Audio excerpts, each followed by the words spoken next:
ഈ ദേഹപരിശോധന എന്ന് പറഞ്ഞാ വളരെ ബുദ്ധിമുട്ടുണ്ടാക്കുന്ന കാര്യമാ. മാലയൊക്കെ വിഴുങ്ങുന്നവർ വരെ ഉണ്ട്. അതുകൊണ്ട് പറഞ്ഞതാ, നിങ്ങളിൽ ആരെങ്കിലും എടുത്തിട്ടുണ്ടെങ്കിൽ അതങ്ങ് സമ്മതിച്ചേക്ക്. വെറുതെ നിരപരാധികളുടെ ശരീരത്തിൽ കൈവെപ്പിക്കണ്ട. ഞാൻ എടുത്തിട്ടില്ല മാഡം. ഞാൻ ടൗണില് നല്ല നിലയിൽ ഒരു ഹോട്ടൽ നടത്തുന്നതാണ്. പിന്നെ ഞങ്ങൾ ആരെങ്കിലും എടുത്തു എന്നാണോ? എല്ലാവരെയും പരിശോധിച്ചോ മാഡം? ആദ്യം ഇവരുടെ ബാഗും പേഴ്സും ഒക്കെ പരിശോധിക്ക്. ആ മാഡം.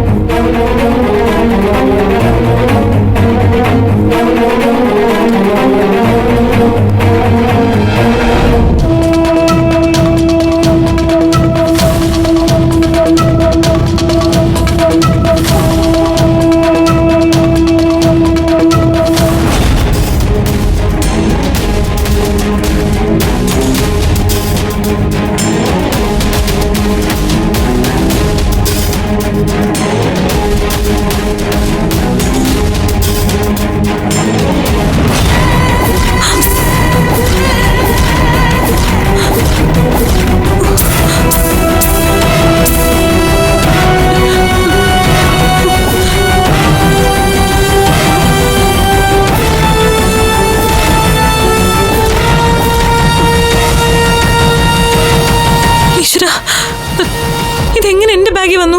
അത് ഞാനാണോടി പറയേണ്ടത്? ഞാൻ എടുത്തിട്ടില്ല, എനിക്കറിയില്ല. കള്ളം പറഞ്ഞ് രക്ഷപ്പെടാൻ നോക്കുന്നോടി. തൊണ്ടി മുതലായത്. സത്യം ഞാൻ പറയിക്കും നിന്നെ കൊണ്ട്. ഇല്ല മാഡം, ഞാൻ പറഞ്ഞത് കള്ളമല്ല, സത്യ. ഇവൾ എന്റെ അടുത്താ ഇരുന്നിരുന്നത്. ഒരു കള്ളലക്ഷണം എനിക്ക് തോന്നിയിരുന്നു. എന്താ ഒരു പരിഭ്രമം എന്ന് ഞാൻ ചോദിച്ചിരുന്നു. അപ്പൊ ഏതോ ഓഫീസിലേക്ക് തിരക്ക് പിടിച്ചു പോവാന്ന് പറഞ്ഞു. ഞാൻ പറഞ്ഞതൊക്കെ സത്യ. എന്റെ ഹോട്ടലിലെ ആവശ്യത്തിന്.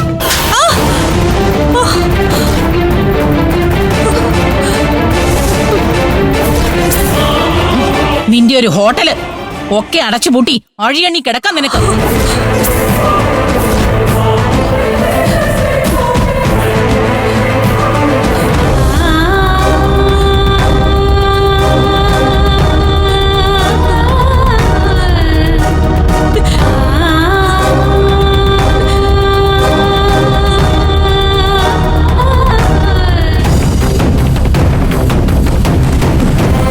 അയ്യോ ഈശ്വര. അതെ, നിങ്ങൾ മോഷണം നടന്ന ബസ്സിലുണ്ടായിരുന്നവരല്ലേ? അതെ. മാല പൊട്ടിച്ചത് ആരാണെന്ന് തിരിച്ചറിഞ്ഞോ? ഓരോരുത്തരെയായി അകത്തേക്ക് വിളിച്ച് ചോദ്യം ചെയ്തുകൊണ്ടിരിക്കുക. പ്രതി ആരാണെന്ന് തെളിഞ്ഞു. തൊണ്ടി മുതൽ സഹിതം കണ്ടെടുക്കുകയും ചെയ്തു. ആരാണ് സർ? സ്ത്രീയോ പുരുഷനോ? ഒരു യുവതിയാണ്. എവിടെയുള്ളതാണ് സർ? കൂടുതലൊന്നും ഇപ്പൊ ചോദിക്കണ്ട. പ്രതിയെ ചോദ്യം ചെയ്തുകൊണ്ടിരിക്കുകയാണ്. എത്ര കാലം ആയടി നീ ഈ തൊഴിൽ തുടങ്ങിയിട്ട്? 20 വർഷത്തോളമായി ഞങ്ങൾ ഹോട്ടൽ തുടങ്ങിയിട്ട്. ആദ്യം വീട്ടിലെ ഉച്ചയൂണായിട്ട് ചെറിയ രീതിയിൽ തുടങ്ങിയതാ. ഒരുപാട് കഷ്ടപ്പെട്ട ഞങ്ങൾ ഇവിടെ വരെ എത്തിയത്. നിന്നോട് നിന്റെ ചരിത്രമല്ല ചോദിച്ചത്. നീ മോഷണം തുടങ്ങിയിട്ട് എത്ര കാലമായി അത് പറ. പട്ടിണി കിടന്നിട്ടുണ്ട് മാഡം. കിടക്കാനിടവില്ലാതെ അലഞ്ഞിട്ടുണ്ട്. പക്ഷെ മോഷ്ടിച്ചിട്ടില്ല. അന്യന്റെ ഒരു കാശും ആഗ്രഹിച്ചിട്ടില്ല. സാറേ, പ്രതി അവള് തന്നെ ആയിരിക്കുമെന്ന് എനിക്ക് സംശയം തോന്നിയിരുന്നു. അതെന്താ? മാല മോഷണം പോയെന്ന് അറിഞ്ഞ ഉടൻ തന്നെ വണ്ടിയിൽ നിന്ന് അത്യാവശ്യമായിട്ട് ഇറങ്ങണമെന്നും പറഞ്ഞ് അവളൊരു നമ്പർ ഇട്ടു. ഞാൻ തടഞ്ഞതുകൊണ്ടാ ഇറങ്ങി പോകാതിരുന്നത്. തന്റെ മൊഴി ഇവിടെ രേഖപ്പെടുത്തിയിട്ടുണ്ട്. ഞാൻ ആവശ്യമുള്ളപ്പോൾ വിളിപ്പിക്കാം. ശരി സാറേ. ഇപ്പോ ഈ ആളുകൾ ഇവിടെ നിന്ന് ഒഴിവാക്കണം. ശരി സാർ. അതെ, പരാതിക്കാരും നളിനി മാത്രം ഇവിടെ നിന്നാ മതി. ബാക്കി എല്ലാവർക്കും പോവാം. രതീഷേ, ബസ്സും അതിലുണ്ടായിരുന്ന ബാക്കി ആൾക്കാരെയും പറഞ്ഞു വിട്ടേക്ക്. ശരി സാർ. നടക്ക്. എല്ലാരും ഒന്ന് പുറത്തേക്ക്. നീ പറയുന്നതൊന്നും മുഖവിലേക്ക് എടുക്കാൻ പറ്റില്ല.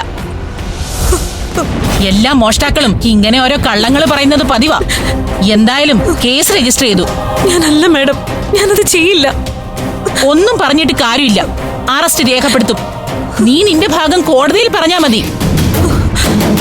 എന്റെ അനിയത്തിമാരുടെ ഭാവി ഇല്ലാതാവും മാഡം. അവർക്ക് വേണ്ടിയെങ്കിലും എന്നെ രക്ഷിക്കണം. Sorry, I M helpless.